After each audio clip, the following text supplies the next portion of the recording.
Good morning students. आज हम discuss कर रहे हैं पावर सिस्टम के इस लेक्चर सीरीज में एक नया टॉपिक लेके आए हैं। कुछ स्टूडेंट्स को डाउट था और कंफ्यूजन था, क्वेश्चन पूछ लिया जाता है तो आंसर नहीं दे पाते हैं, मैंने देखा कई बार। तो फिर इस टॉपिक पे हम बात करेंगे। उसके पहले हम बताएं कि जब भी हम पावर सिस्टम की बात करते हैं तो हमें कॉम्प्लेक्स नेटवर्क दिखता है, 3 phase lines, transformer, 3 phase and so on. Various number of components are exist in a power system. तो उन सबको कैसे दिखाएं, उन सबको ड्रॉ करना, दिखाना, फिर उनके बारे में एनालिसिस करना थोड़ा कॉम्प्लेक्स हो जाता है। तो इस कॉम्प्लेक्सिटी को दूर किया गया with the help of single line diagram. तो आज का टॉपिक भी है जो हम लोग डिस्कस करेंगे, उसका टॉपिक का नाम ही है सिंगल लाइन डायग्राम।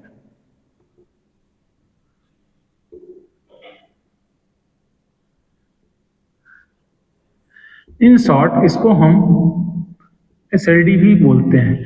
तो सिंगल लाइन डायग्राम का मतलब कि जो बहुत कॉम्प्लेक्स नेटवर्क था पावर सिस्टम का जिसमें 3 फेज थे, उसको हम क्या कर रहे हैं, एक सिंगल लाइन की हेल्प से दिखा रहे हैं और कंपोनेंट के सिंबल्स का यूज करेंगे। जो 3 फेज लाइंस थी उसको हम सिंगल लाइन के दिखाएंगे और जो कंपोनेंट्स हैं उनको हम सिंबॉलिकली यहाँ पे रिप्रेजेंट्स करेंगे। तो इस तरीके से जो डायग्राम बनेगा इसको हम बोलते हैं single line diagram. Single line diagram अलग अलग एनालिसिस में अलग अलग तरीके से दिखाया जाता है। जैसे कि अगर हम किसी भी पावर सिस्टम में पावर के एनालिसिस कर रहे हैं तो उसमें प्रोटेक्टिंग डिवाइसेस जो हैं उनको दिखाने की जरूरत नहीं पड़ती।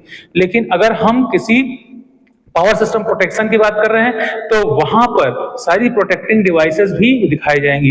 एक हम लेक्चर इसके लिए लेंगे जिसमें कि इसके मोस्टली जो कंपोनेंट्स हैं उसको कैसे रिप्रेजेंट करते हैं उसको भी दिखाएंगे। बट आज हम आपको दिखाते हैं कि सिंगल लाइन डायग्राम क्या है, कैसे बनाते हैं। तो single line diagram is simply a symbolic representation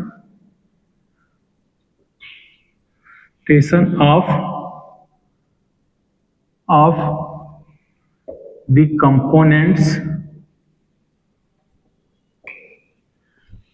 and lines। तो 3 फेज लाइंस को सिंपल लाइन से हम एक सिंगल लाइन से रिप्रेजेंट कर देंगे और जो कंपोनेंट्स हैं उनको जो है हम उनके सिंबॉलिक रिप्रेजेंटेशन से रिप्रेजेंट कर देंगे। तो सबसे पहले क्वेश्चन आता है कि एक पावर सिस्टम जो हमारे पास है, power system, what is a power system. हम सब जानते हैं कि पावर सिस्टम अकेले कुछ नहीं है। कुछ एक अगर हम बात करें कि जनरेशन पावर सिस्टम है या केवल ट्रांसमिशन पावर सिस्टम है या केवल डिस्ट्रीब्यूशन पावर सिस्टम है तो हम एक कंक्लूजन पे नहीं पहुंचते हैं। पावर सिस्टम का मतलब कि पावर जहां से जनरेट हो रही है और जहां यूज हो रही है, यूटिलाइज हो रही है, पूरे इस नेटवर्क को हम पावर सिस्टम बोलते हैं, जिसमें जनरेशन, ट्रांसमिशन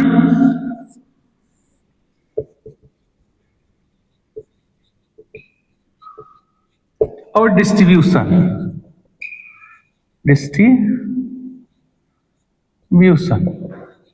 जब तीनों इन्वॉल्व होते हैं तो हम बोलते हैं कि पावर सिस्टम।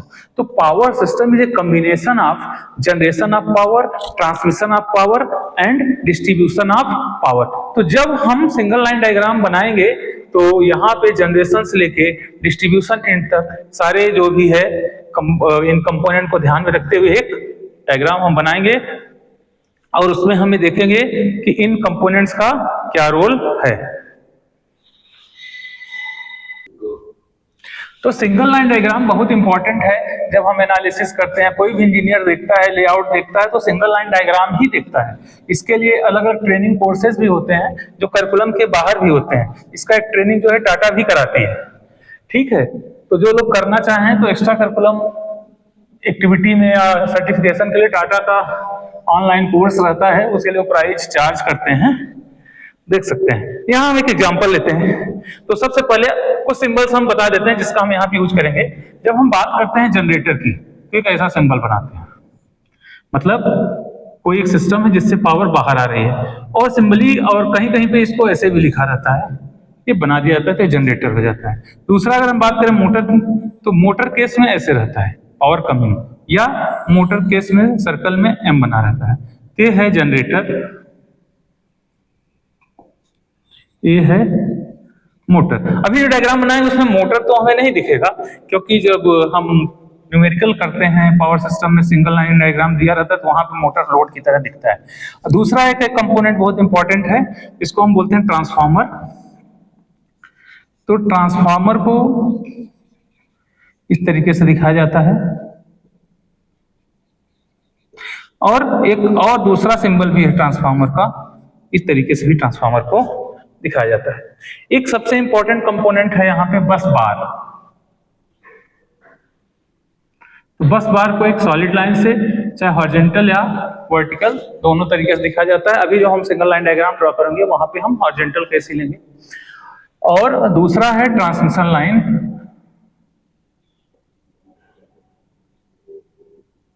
तो ट्रांसमिशन लाइन को भी हम एक सिंगल लाइन से ही दिखाते हैं, इसके नाम से ही इसका नाम पड़ा है सिंगल लाइन डायग्राम। अब हम बात करते हैं जनरेशन। तो जब हम जनरेट करते हैं पावर, हम तो नहीं करते हैं, पावर जनरेशन का सिंपल सा कंसेप्ट ये है कि पावर जनरेट तो होती नहीं, कन्वर्ट होती है। तो किसी दूसरे फॉर्म ऑफ एनर्जी को जब हम कन्वर्ट करते हैं लेकिन हमें इलेक्ट्रिकल एनर्जी वहां मिलती है, इसलिए उसका नाम जनरेटर है। तो यहाँ पे जनरेटर है। तो मोस्टली जो जनरेशन होता है वो 11 केवी पे होता है, 11 किलो वोल्ट पे जनरेशन होता है। अब एक साथ कई सारी दूसरी यूनिट्स भी जुड़ी हो सकती है जनरेशन के लिए। तो जनरेट होने के बाद जो पावर है वो आती है एक बस बार से जुड़ती है। एक जनरेटर भी हो सकता है, एक से ज्यादा भी हो सकते हैं, बस बार से जुड़ गई। अब अगर आप न्यूमेरिकली बात करें तो यहाँ पे हो सकता है कि एक ट्रांसफार्मर लगा दिया जाता है, लेकिन यहाँ हम ट्रांसफार्मर बाद में लगाएंगे। बस बार से एक पावर आई, अब इसको हम क्या करेंगे, एक अगर हम ले रहे हैं तो इसके लिए हम बस बार न लगा के सिंपल दिखा दिए कि एक ट्रांसफार्मर लग गया।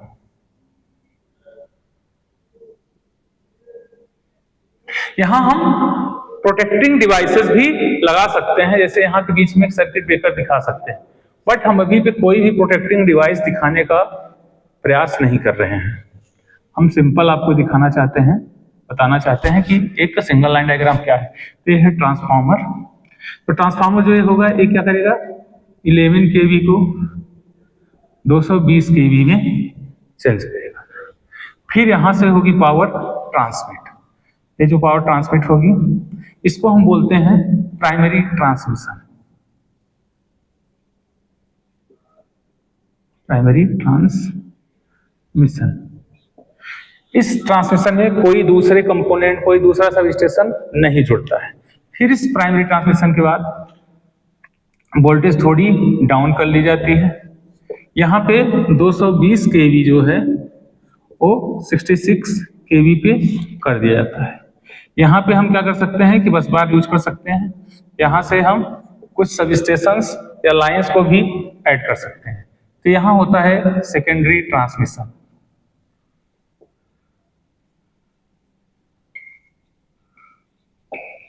इसके बाद फिर ये जो ट्रांसफार्मर है ये स्टेप डाउन है, स्टेप डाउन ट्रांसफार्मर। अब यहाँ पे 66 वोल्टेज है, इसको भी कंज्यूमर यूज नहीं कर सकता, बट हाँ दूसरी टाई लाइन और दूसरे सब स्टेशन को दिया जा सकता है जो आगे उसको डिस्ट्रीब्यूशन तक ले जाते हैं। अब प्राइमरी ट्रांसमिशन हो गया, सेकेंडरी ट्रांसमिशन। सेकेंडरी ट्रांसमिशन के बाद प्राइमरी डिस्ट्रीब्यूशन की बात करते हैं। तो इसके लिए भी हम एक ट्रांसफार्मर लगाएंगे। ट्रांसफार्मर हम क्यों यूज करते हैं इसकी हम एक अलग क्लास लेके अब समझाएंगे आपको। तो यहाँ पे भी ट्रांसफार्मर लगाए, ये भी एक स्टेप डाउन ट्रांसफार्मर है।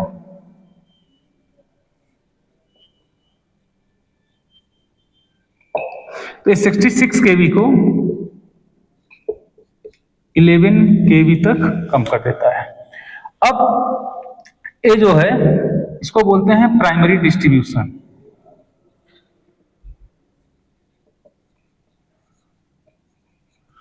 प्राइमरी डिस्ट्रीब्यूशन, अब प्राइमरी डिस्ट्रीब्यूशन का जो वोल्टेज है आउटपुट साइड का वो 11 केवी है। तो सारे कंज्यूमर तो 11 केवी का नहीं यूज करते हैं। हाँ कुछ इंडस्ट्रीज हैं, कुछ बड़े बिल्डिंग्स हैं, अपार्टमेंट हैं जहां पे 11 केवी की सप्लाई दी जाती है और वो इसको यूज करते हैं। उसके बाद फिर फर्दर ये हो गया प्राइमरी डिस्ट्रीब्यूशन। फिर इस वोल्टेज को लो किया जाता है with the help of transformer. तो जो लो किया जाता है हो जाता है 11 केवी टू 415 केवी। इसके बाद जब ट्रांसमिट किया जाता है तो ये हो जाता है सेकेंडरी डिस्ट्रीब्यूशन।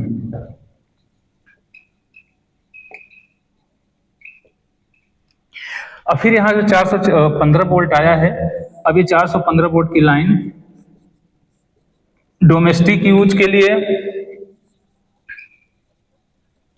सिंगल फेज या 3 फेज जिसको जैसा चाहिए उसको दे दिया जाता है। तो ये एक तरीके का सिंगल लाइन डायग्राम दिखाया गया है जिसमें हम यहाँ पे जनरेट कर रहे हैं। ये है जनरेशन, ये है पूरा यहां तक ट्रांसमिशन,